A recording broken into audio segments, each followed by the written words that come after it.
Hi hello அனைவருக்கும் வணக்கம். நான் உங்கள் ராமச்சந்திரன். இது உங்கள் ராம்சன் அகாடமி.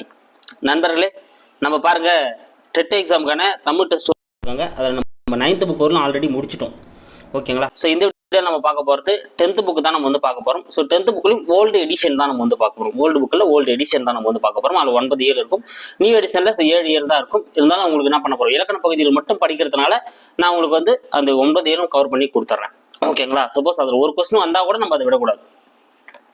ஸோ அப்போ நம்ம இதில் இப்போ முதல் இயலுக்கு மட்டும் தான் நம்ம பார்க்க போகிறோம். ஒரு இயலை நான் உங்களுக்கு தனித்தனியாக பார்க்க போகிறேன். ஏன்னா இலக்கணம் கொடுத்துட போகிறேன், மொழித்திறன் பயிற்சி ரெண்டுமே சேர்த்து உங்களுக்கு லைன் பை லைன் கொடுக்கறதுனால ஸோ ஒரு இயலும் தனித்தனியாக நம்ம பார்க்க போகிறோம். கண்டிப்பாக இந்த வீடியோ உங்களுக்கு மிகவும் பயனுள்ளதாக இருக்கும்.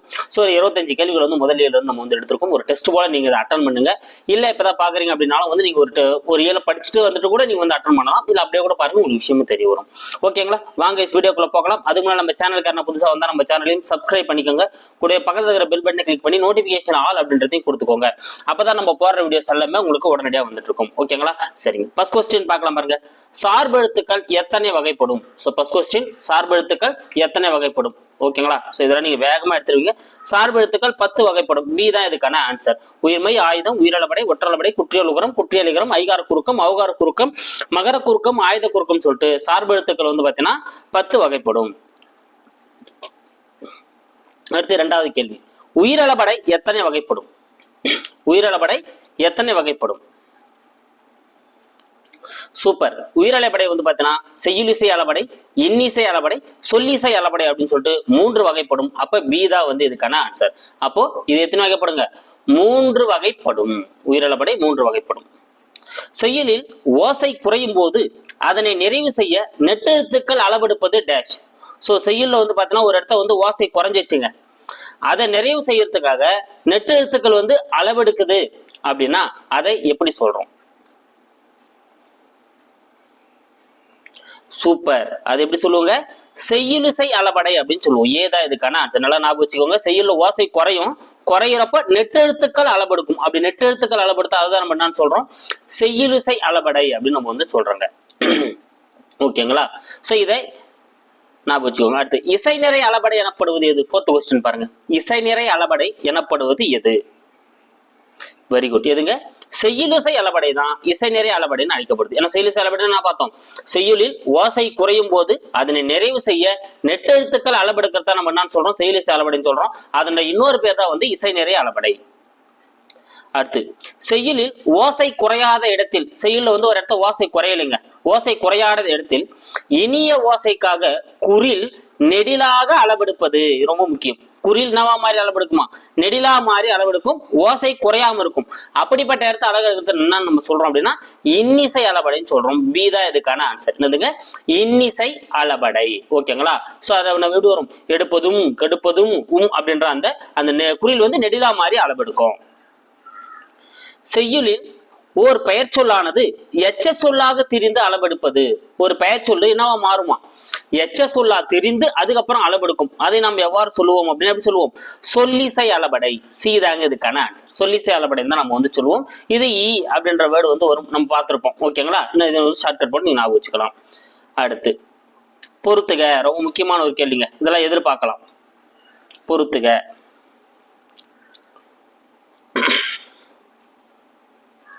ஓகே, நீங்க பொறுத்து எடுத்துட்டு இருப்பீங்க. நான் ஒன்னொன்னு சொல்லிட்டு வரேன். செய்யுளிசை அளபடை. ஓகேங்களா? சோ ஓசை குறையும் போது நெட்டெழுத்துக்கள் அளவெடுக்கும். ஓதல். அப்ப கரெக்ட் தான். இன்னிசை அளபடை. ஓகேங்களா? குறில் நெடிலா மாறி அளவெடுக்கும். அப்ப எடுப்பதும். அப்ப கரெக்ட் தான். சொல்லிசை அளபடை. எச்ச சொல்லா திரிந்து அளவெடுக்கும். அப்போ உரநேசை. கரெக்ட் தான். ஒற்றால் அப்படின்னா ஒற்றெழுத்துக்கள் அளவெடுக்கும். அப்ப இங்க ஒற்றெழுத்துக்கள் அளவெடுத்துக்கு அப்ப கரெக்ட் தான். அப்ப நேருக்கு நேரா இருக்கிறதுனால ஏதான் இதுக்கான ஆன்சர். 1 2 3 4. மொழி எத்தனை வகைப்படும்? மொழி எத்தனை வகைப்படும்? சூப்பர். மொழி எத்தனை வகைப்படுங்க?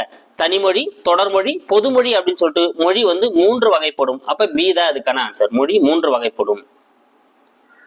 அடுத்து 9வது கேள்வி, ஒரு சொல் தனித்து நின்று ஒரு பொருளையும் அச்சொல்லு பிரிந்து நின்று வேறு பொருளையும் தருவது டேஷ்.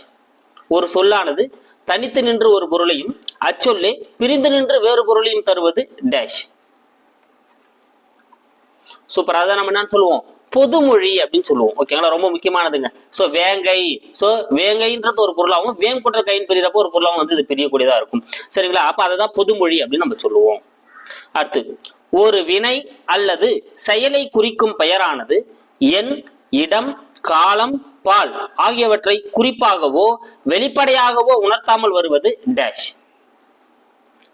ஒரு வினை அல்லது செயலை குறிக்கும் பெயரானது எண், இடம், காலம், பால் ஆகியவற்றை குறிப்பாகவோ வெளிப்படையாகவோ உணர்த்தாமல் வருவது டேஷ். என்னதுங்க? தொழிற்பெயர். ஏதாங்க இதுக்கான ஆன்சர். தொழிற்பெயர் அப்படின்னு சொல்லிட்டு அழைக்கப்படுகிறது. அடுத்து 11வது கேள்வி. கெடுதல் என்பது தொழிற்பெயர் எனில் கேடு என்பது டேஷ். கெடுதல் அப்படின்றது தொழிற்பெயர்னா அப்ப கேடு அப்படின்றது டேஷ். சூப்பர். என்னதுங்க? முதல்நிலை திரிந்த தொழிற்பெயர். பி தாங்க இதுக்கான ஆன்சர். ஏன்னா கெடு அப்படின்றது முதல்நிலை தொழிற்பெயரா வரும், கேடு அப்படின்றது முதல்நிலை திரிந்த தொழிற்பெயரா வரும். அப்போ பி தான் இதுக்கான ஆன்சர். அடுத்து கூற்றை கவனி. வினையால் அணையும் பெயர். சோ வினையால் அணையும் பெயர் சார்ந்த 3 கூற்றுகள் இங்க கொடுக்கப்பட்டிருக்கு பாருங்க.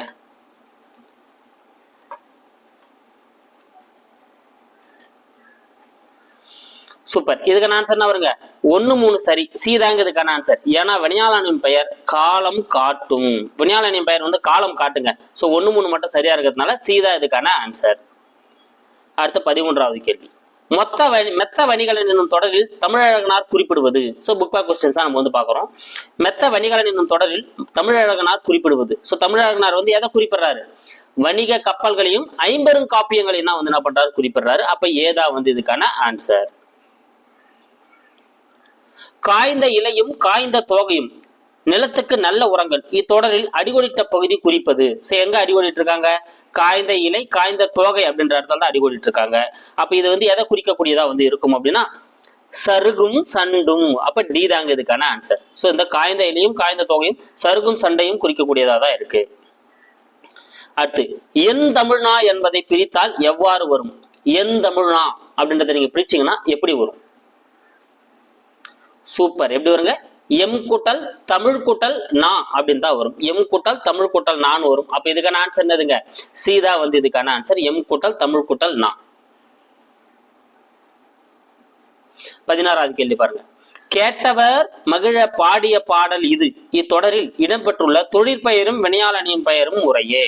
சோ கேட்டவர் மகிழ பாடிய பாடல் இது அப்படின்றதா வந்து வரி. இதுல தொழிற்பெயர் எது, வினையால் அணியும் பெயர் எது அப்படின்னு நீங்க கண்டுபிடிங்க பார்க்கலாம். சூப்பர். பாடல் அப்படின்றது தொழிற்பெயர், கேட்டவர் அப்படின்றது வினையால் அணியும் பெயர். அப்போ டி தான் வந்து இதுக்கான ஆன்சர். அடுத்து 17வது கேள்வி. வேர்க்கடலை, மிளகாய் விதை, மாங்கொட்டை ஆகியவற்றை குறிக்கும் பயிர் வகை. வேர்க்கடலை, மிளகாய் விதை, மாங்கொட்டை ஆகியவற்றை குறிக்கும் பயிர் வகை. சூப்பர். எதுங்க? சோ மணி வகையை தான் வந்து அது வந்து குறிக்குது. பி தான் இதுக்கான ஆன்சர். வேர்க்கடலை, மிளகாய் விதை, மாங்கொட்டை ஆகியவற்றை குறிக்கும் பயிர் வகை வந்து பாத்தீங்கன்னா மணி வகை. உடுப்பதும் உண்பதும் காணின் பிறர் மேல் வடுக்கான் வற்றாகும் கீழ் இதில் அடிகோடிட்ட சொல்லின் அளவடை யாது? எங்க அடிகோடிட்டு இருக்காங்க? உடுப்பதும் உண்பதும் அப்படின்ற இடத்துல தான் அடிகோடிட்டு இருக்காங்க. நம்ம ஏற்கனவே சொன்னோம். சோ ஓசை குறையாத இடத்திலும் இனிய ஓசைக்காக குறில் நெடிலா மாறி அளவெடுக்கத்தை நம்ம என்ன சொல்லுவோம்? இன்னிசை அளவடை அப்படின்னு நம்ம வந்து சொல்லுவோம். நான் சொல்லுவோம் இன்னிசை அளவடை அப்படின்னு நம்ம வந்து சொல்லுவோம். அப்ப இதுக்கான ஆன்சர் என்னதுங்க? பி தான் வந்து இதுக்கான ஆன்சர். அடுத்து 18வது கேள்வி. தேனிலே ஊறிய செந்தமிழின் சுவைதேரும் சிலப்பதிகாரம் அதை என பாடியவர் யார்? ஆக்சுவலா இது வந்து நம்மளுக்கு எப்படி கொடுத்துருப்பாங்க? சந்த கவிதையில இருக்கக்கூடிய அந்த பிழைகளை திருத்தி எழுத சொல்லியிருப்பாங்க. ஸோ இந்த இடத்துல 3 சீனி கொடுத்துருப்பாங்க. இந்த இடத்துல வந்து பார்த்தீங்கன்னா ரீ மாத்தி கொடுத்துருப்பாங்க. ஓகேங்களா? ஸோ அதெல்லாம் நம்ம உங்களுக்கு வந்து மாற்றி கொடுத்துருக்கோம். இந்த இடத்துல ரூ மாத்தி கொடுத்துருப்பாங்க. ஸோ இந்த இடத்துல ரா மாத்தி கொடுத்துருப்பாங்க. இதெல்லாம் தவறா இருந்தது. நான் டைப் பண்றப்ப கரெக்ஷன் பண்ணி கொடுத்துட்டேன். ஓகேங்களா? ஆனா அது யார் பாடியிருப்பாரு அப்படின்றதான் வந்து உங்களுக்கான கேள்வி. தேனிலே ஊறிய செந்தமிழின் சுவைதேரும் சிலப்பதிகாரம் அது யாருங்க? சூப்பர். கவிமணி. பி தாங்க இதுக்கான ஆன்சர். கவிமணி தான் வந்து இதை பாடியிருப்பாரு. தேனினும் இனிய நற்செந்தமிழ் மொழியே தென்னாடு விளங்குற திகழ்ந்தன மொழியே என பாடியவர் யார்? தேனினும் இனிய நற்செந்தமிழ் மொழியே தென்னாடு விளங்குற திகழ்ந்தன மொழியே ஊனினும் ஒளிர்வரும் ஒண்டமிழ் மொழியே உணர்வினும் புணர்வாய் ஒளிர்தமிழ் மொழியே அப்படின்னு சொல்லி யார் பாடியிருப்பாருங்க?